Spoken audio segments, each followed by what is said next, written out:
Hey everybody, welcome to this week's episode of The Dish with Denise. I am here in Richmond, Virginia with Mission Gait, and it's an amazing organization that I actually didn't know anything about it until just this summer when a patient told me about.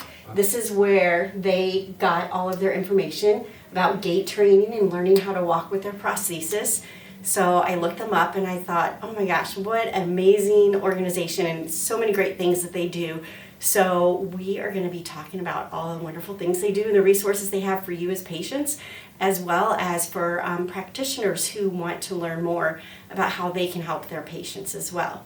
So let's do a quick little introduction. Sounds good. Yeah, so what's your name and how did you come about doing all this? Wow, okay, so I'm David Lawrence, Yeah. a physical therapist. And years ago, I was originally in sports medicine. I'm an athletic trainer before I was a PT.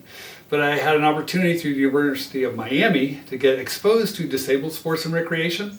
And then I had a service obligation to the Veterans Administration. So I spent 2 years in the early 90s with a lot of guys coming back from Desert Storm with the amputations as well as the older veterans. Yeah. So it was really important for me to kind of see that and go, wow, these guys have substantial needs, but also so much you can do to benefit them.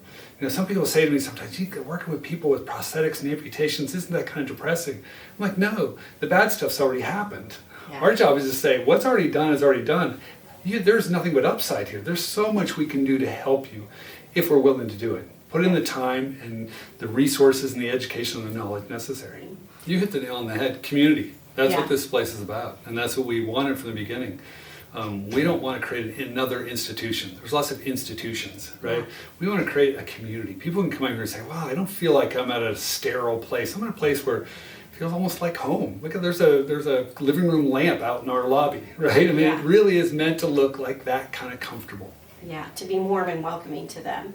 So I alluded a little bit to how I first knew about your organization. It was through your YouTube channel. Right. So tell me a little bit about your YouTube channel and what's available on there for patients. Like if they are just now becoming an amputee and they want to know, what is this going to look like? How do I, rehabilitate from here on out and start my journey as an amputee? So what are some of the things that you can find on your YouTube channel?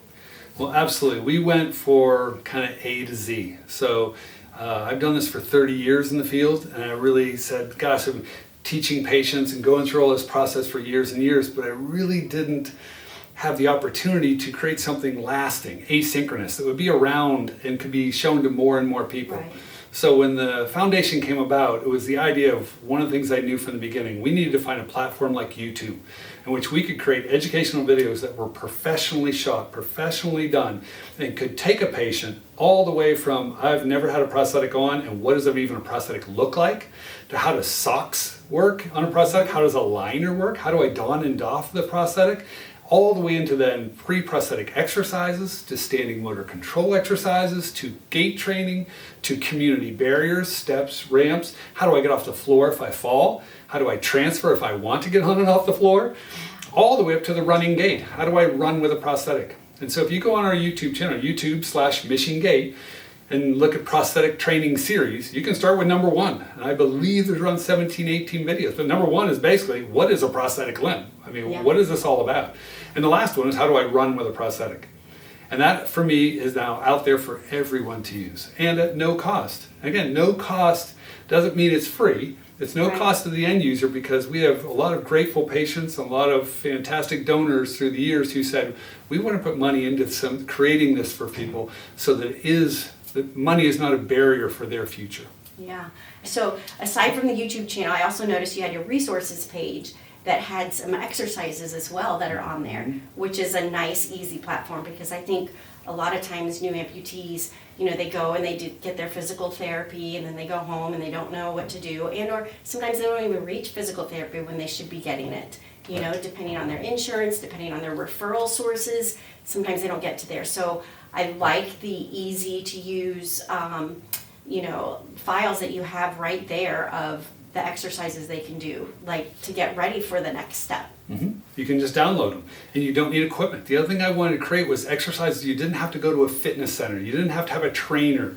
Yeah. They weren't in a place that could be unsafe. Well, you don't want to teach someone that because they might fall down. No, these are safe things you can do and really retrain your residual limb, rebuild some strength and control and confidence as you're going to reestablish a new weight-bearing surface to the environment. Yeah. So you don't connect to the ground through a foot anymore. You connect to the ground, though, but through a socket. And if your residual limb is not in shape, it's like someone else whose foot is not in shape. It's not going to function very well as that end product to the ground. Yeah. So preparing that residual limb for a prosthetic, not waiting for the prosthetic, is really important. And once you're prepared, then you have an exercise program that you can expand and develop with. Yeah, no, I love that. Aside from your YouTube channel and these resources, I also noticed that you had the community outreach section on your website, Right. and you have the Discover Your Possible. Explain to us what Discover Your Possible is. Yeah, so one of the things that we decided when you think about Mission Gait is a three-tiered entity, like a three-legged stool approach, right? Creating a balanced approach. And that three-legged stool is our educational materials, the things on YouTube, and what we're now rolling out into our full package called the Academy, which is all our educational materials, CEU courses for professionals, a certification program for professionals, and materials that can be used and are used all over the world. That's number one. Number two is what you're talking about. It's this community integration or patient reintegration phase. Yeah. Because I think it's important that we don't just teach people in the profession how to do this. Right. We should live what we're saying. So Right. we should be showing them by example how you do these things. And so Discover Your Possible, one of our board members is an above-knee amputee, Robin Yoder, fantastic individual. And I talked to Robin and I said, gosh, Robin, you're on the board doing a great job, but from a patient perspective, what are we missing? What more could be done? And we were doing, we have our disabled or adaptive golf program, we have 5K, 10Ks we get involved with, all kind of activities to get patients directly involved. But she said we should have an event in which you actually show people what's possible, discover they're possible. And that means there is tons of disabled or adaptive recreation groups out there. So a lot of times people just don't know they're there, or they're too afraid to go, I don't know if I could really do that. Yeah. Well, come here where you feel safe at our clinic and you know people all around you, and our parking lot is filled then with adaptive sports activities, from pickleball to golf to fly fishing to kayaking to the cycle, seated bikes, all kind of different things you can do. And that event then is meant to have a thing in the morning for lecture. As a patient, how do you get motivated? How do you get excited? How are some things you can do to really get yourself moving? And then let's move outside and have something where you can really try things and go, wait a minute, I thought this would be way harder. It's really not that bad. I can do that. I gained some confidence in that. Yeah. At the same time, really important, we have caregivers here in which they have their own breakout session. Because the forgotten person many times in these situations is the caregiver or the spouse, the support system, who really feels like, gosh, I'm struggling here, but I can't say I'm struggling because my spouse doesn't have a leg. So I really can't say anything. But they're struggling too. And they should have a place and a way to say, how can I get help? How can I get through this process and learn how to be the spouse of someone that's dealing with this? And I think that's so important. So that component of it. And the third component is that there's professionals here, physical therapists, doctors, personal trainers. They're all here too. Why? Because they're learning at the same time. And that just doesn't happen in healthcare today, in which we tend to train one group only. Train all three groups at the same event. And I think that's where you get this maximum benefit. Yeah, when you have that care team approach, I think the outcomes are so much better for the patient when they can all integrate their care together and know what each person is doing and how they interrelate to each other, for sure. Correct. Yeah. My hope, what I would like to see with it, is that we do it once a year here in Richmond, but more importantly, we motivate, I would like to see PT schools all over the country to say, hey, we'll give you the whole template on how to do it. Create your own Discover Your Possible Day and make it a student practice, kind of program for them sponsored event. So the second year PT schools, when I was at the University of Miami, we had something called the Wheelchair Challenge, which was an event we had to set up as students for the community to learn about what it's like to live in a wheelchair, right? So why not Discover Your Possible events all over the country so you can let your students show people in the community what it's like to live with a prosthetic limb or with some sort of movement disability that affects your ability to get around. Yeah. So these events, I'd love to see all over the That would be country. amazing. At no cost, because we'll give you all the materials to do it, Yeah. how it's done, and they could be everywhere. So that's my hope. All right, so we've talked about a lot of your resources and your programs that you have. So tell me a little bit about your Walking Free program that you have. Yeah, What we is that? talked earlier about the three-legged stool. First two legs were the academy and our patient reintegration.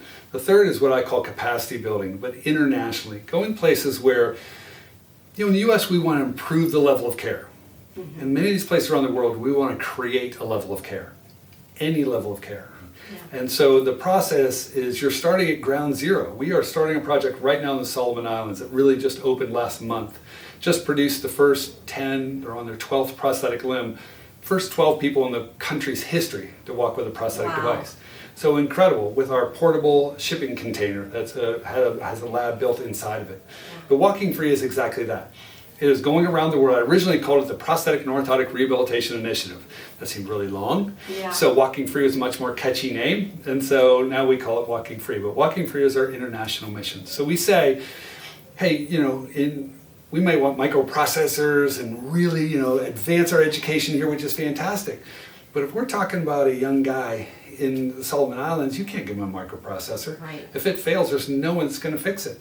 But the technology that we have in this country that is really 10 years outdated from what we're using is tried and true. We've used it for years. Yeah. So that technology is perfect level in these countries where you can make a durable prosthetic device, and that kid can not only play again, he can work again. He can be an active member of society. Right. Those are things that are life-changing. It's better to teach a man to fish than to give a man a fish.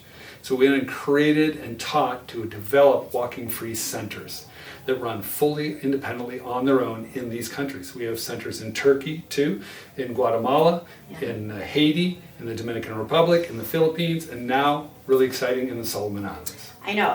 It was exciting when we were talking about this earlier, how, we discussed, I was like, oh yeah, so I went as a nurse to Haiti, and after the earthquake there, and talked about a physician that I knew that got together and built a container and shipped it over to Milo, Haiti, to have a prosthetic center outfitted there, and then they trained a couple of local Haitians there in the Dominican Republic to be prosthetists. And it was so fun to see that this was your program, and Dr. Lovejoy is the same doctor that I worked with you to get this set up in Haiti. So it was such a fun coincidence to hear that. Isn't that neat? I mean, you find it's a small world. You It don't realize is. how small it is until you It's start so doing this great. and realize there's a great community of people doing great work. Yeah. A lot of people just don't know what's going on. That means we have to do better with resources and education. So one of the things I realized was there weren't good resources and education out there. So we wanted to create it. So we have something called our instructor's library.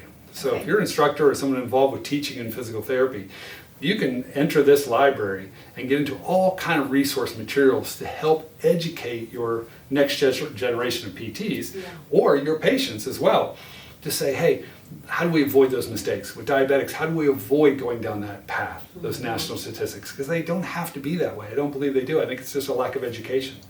How do we help that young person we talked about earlier, Jacob Rainey, the football player? How do we help him get back to really what he wants to do versus treating him like an 80-year-old diabetic individual? Nothing wrong, that's very important for that individual, but not for that 17, 18-year-old that wants to live in a whole different way. So those are the processes, those are the resources, and those are available. And then of course our education programs, right? We have CEU courses online and in person. And of course what's really exciting is the Academy's new modular certification program. For the first time ever, there'll be a GAIT certified specialist. Great. And you'll be able to put that out on our database of providers, also use that with your own title, and to say, hey, this is what I am. And if you're a physical therapist, because I get this question all the time, you probably get this, someone says, hey, I'm in Birmingham, Alabama. Can you recommend anyone? I'm like, I'm in Virginia. Right. I really can't. But if someone's taking this course and has GRS certification, then we can say, yeah, here's a guy in Birmingham. Now, I can't vouch for him personally, but I can tell you that he has the education you need to meet your needs. Yeah, that's amazing. So Mission Gait Academy is just the umbrella term for all levels of educational resources that we offer. So from the free resources like our YouTube channel and some other resources to the professional courses or the CEU courses for PTs and other rehab professionals. We just have it all organized under the Mission Gait Academy, and so I direct and facilitate all of that. And then for providers that are ready to take it to the next level, we have in the academy, now soon we'll have 2 levels available. Our first level is our CEU course, and that's a 15-hour course. And we go deep into the gait cycle, gait energetics, how to analyze gait, and then our paradigm for treating anybody with a complex gait disorder, but then we also include some information for amputees or for treating people with limb loss. And then our level 2, which will come out in 2024 that we're very excited about, will go even deeper into that. It is a ton of information. That's so great. Our job is to create more, and what we hope is that what Bethany can do in person here, we can also do a virtual course that other PT schools could offer this to their students or run their own program and just use all our materials. Remember, everything we're creating, we want to give away. This is so great and so informative, and I love everything that you're doing for the patients, for practitioners out there, and it's such an amazing resource. And I hope you guys, everybody learned something from this, and that you are going to get out there and share it with everyone you know within the limb loss community, within the medical professional community. Just get it out there because it's a great resource for everybody. And thanks for coming along with me in this episode of The Dish with Denise. See ya!